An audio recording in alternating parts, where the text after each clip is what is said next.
ಜಗತ್ತಿನ ಸುದೀರ್ಘವಾದ ಸಂವಿಧಾನ, ಭವ್ಯ ಭಾರತದ ಅಭಿವೃದ್ಧಿಯ ವಿಧಾನ, ರಚಿತಗೊಂಡಿಹ ಕಾಯಿದೆಗಳ ಉಗಮ, ಭಾರತೀಯರನುಸರಿಸಬೇಕಾದ ನಿಯಮ.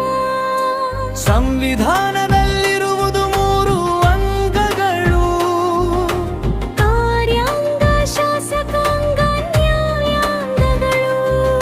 ನಿಯಂತ್ರಿಸಿ ಸರ್ಕಾರ ಜನತೆಯ ಸಂಬಂಧವನ್ನು ಪಡೆದಿದೆ ಎಲ್ಲ ಕಾನೂನಿಗಿಂತ ಹೆಚ್ಚಿನ ಆದ್ಯತೆಯನ್ನು.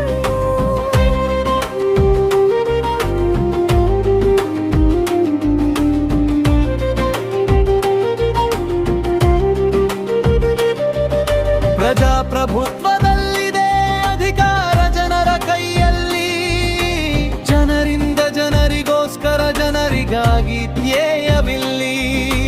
ನೀಡುತ್ತದೆ ಹಕ್ಕು ಕರ್ತವ್ಯ ರಾಷ್ಟ್ರೀಯ ಸಮಗ್ರತೆ, ಖಚಿತಪಡಿಸುತ್ತದೆ ಸಮಾಜವಾದ ಜಾತ್ಯತೀತತೆ. ಸರ್ವಧರ್ಮಗಳಿಗೆ ಕಲ್ಪಿಸಿದೆ ಸಮಾನತೆ, ನಂಬಿಕೆ, ಭಕ್ತಿ, ಅಭಿವ್ಯಕ್ತಿಯ ಸ್ವಾತಂತ್ರ್ಯತೆ. ಕೊನೆಗೊಳಿಸಲು ಸಮಾಜದ ಅಸಮಾನತೆ, ಉದ್ದೇಶದೊಂದಿಗೆ ಸಂವಿಧಾನದ ಮಾನ್ಯತೆ.